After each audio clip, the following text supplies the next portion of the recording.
Þegar við vinnum reikninga sem við höfum verið að móttaka, að þá vinnum við yfirleitt í hlutverkinu sendara skjöl. Við sjáum skjöl sem eru á innleið og skjölin sem eru í tilbúin fyrir vinnslu eru þau skjöl þar sem ekki hefur verið myndaður innkaupareikningur eða við getum ekki stemt saman við innkaupapöntun.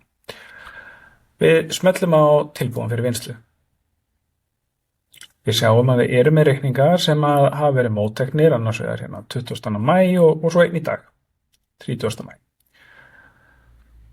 Við sjáum að við erum með flestar línur svokallar blágrænar og liturinn af Business Central. Hér sjáum við greiðsluháttinn og númer lánardrottins. Ef við horfum svo neðst niður þá erum við með nýjan byrgja sem heitir Centara EOF. Við sjáum að greiðsluhátturinn tómur eða einn og rauður, en rauður liturinn sem að kerfið notar til þess að láta okkur vita að það þarf að leiðrétta reikningin. Þegar að við erum að leiðrétta reikningin eða bókunarferlið, þá erum við sífellt að reyna að komast í gegnum kerfið með þessum einföldustu leiðbeiningum. Ég ætla að fara í breyta lista sem opnar alla síðuna fyrir breytingu. Við sjáum ákveðna reiti sem mælt með að fylla út og við sjáum ákveðna reiti sem verður að fylla út. Ef að lánardrottinn þegar til í kerfinu okkar, þá getum við smellt í reitin og valið lánardrottinn til þess að setja í línuna. Ef hins vegar þetta sé mögulega nýr lánardrottinn, þá er þetta að smella í línuna sem veldur því að við fáum upp lánardrottinspjald eða við getum bara hreinlega að smelta á stofna lánardrottinn viðskiptamann.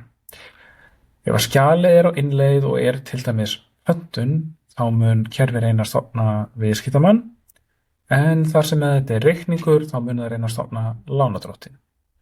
Ég smelli á stofna lánardrottinn og kerfið spyr mig, lánardrottinn ekki til, á ég að stofna hann. Ég smelli á já og þá mun ég taka eftir því að flest allir reitir fyllast út í kerfinu. Ég sé að númerið fyllt út, kennitala fyrirtækis fyllt út og heitið fyllt út. Ég renni yfir stillingarnar og sé að það vantar ákveðnar grunnupplýsingar.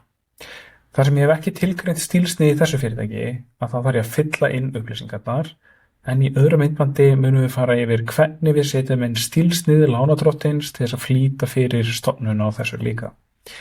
Ég smelli á almenna viðskiptabókunarflokkur og ég ætla að velja í þessu tilfelli domestic og domestic.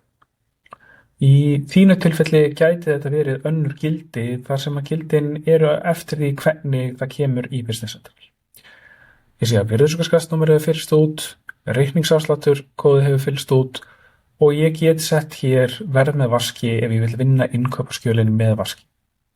Ég mæli almennt með að fólk vinnur ekki með verð með vaski þar sem það getur valdið reiknivandamáli í kerfinu. Hér neðst niðri sjáum við bókunaruppsetningu. Við förum betur yfir bókunaruppsetningu og sniðmátt bókunar í öðru myndbandi. Ég ætla að velja að loka fyrst að ég hef myndað lánardrottinn og fara aftur í skjalið. Nú sé ég að vantar greiðsluhátt, þannig ég ætla bara hreinlega að smella á einn og þá fæ ég upp greiðsluháttun möppunar kóði. Á skjölina síðu Centara má sjá lista það sem mælt með hvaða greiðsluhætti á að nota. Hér ætla ég að segja bank og einn sem kóðin sem ég var með á síðun á undan og velja að loka. Þá sjáum við að búið að skipta út greiðsluhættinum frá einum yfir í bank. Og það gerðist líka í línunni fyrir ofan sem var líka með.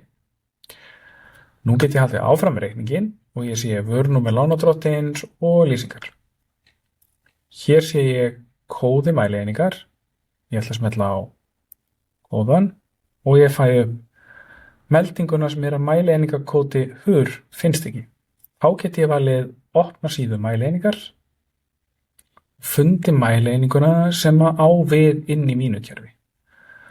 Ég ætla að fara yfir listan, ég með kerfið á ensku og get hort, ég með eitthvað sem í líkingu við klukkustund.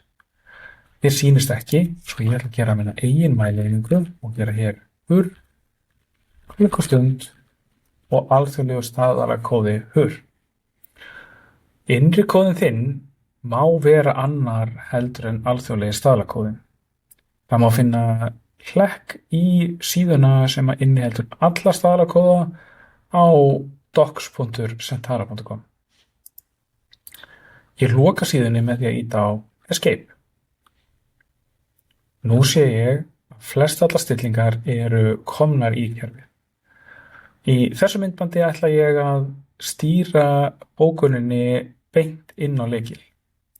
Í öðru myndbandi mun ég fara yfir sniðmátt bókunar uppsetninga fyrir lánadrottinn, en það flýtir fyrir bókun svo verður. Þá setjum við upp sjálfgefna stillingar fyrir lánadrottinn sem fyllir út línur. Ég get sett inn fjárhagsreikning, vöru, gjald, forða og úthlutunarreikning. Í þessu myndbandi ætla ég hreinlega að fara yfir fjárhagsreikning. Ég vel fjárhagsreikningin sem ég held að eigi við hér. Hér er ég að kaupa þjónustu vegna hugbúnaðar. Svo ég ætla að bóka þetta 8310 sem er hugbúnaðarreikningurinn minn í þessu fyrirtæki. Því lyklatrið er eitthvað sem er í ykkar fyrirtæki og getur verið annað heldur en ég er með hér. Þegar að ég er búinn að setja fjárhagslykil á línuna og ég ætla hér í þessu tilfelli ekki að setja neitt samþykkjanda, að þá er reikningurinn tilbúinn til þess að fara áfram við bókun. Svo ég ætla að senda hann til bókunar.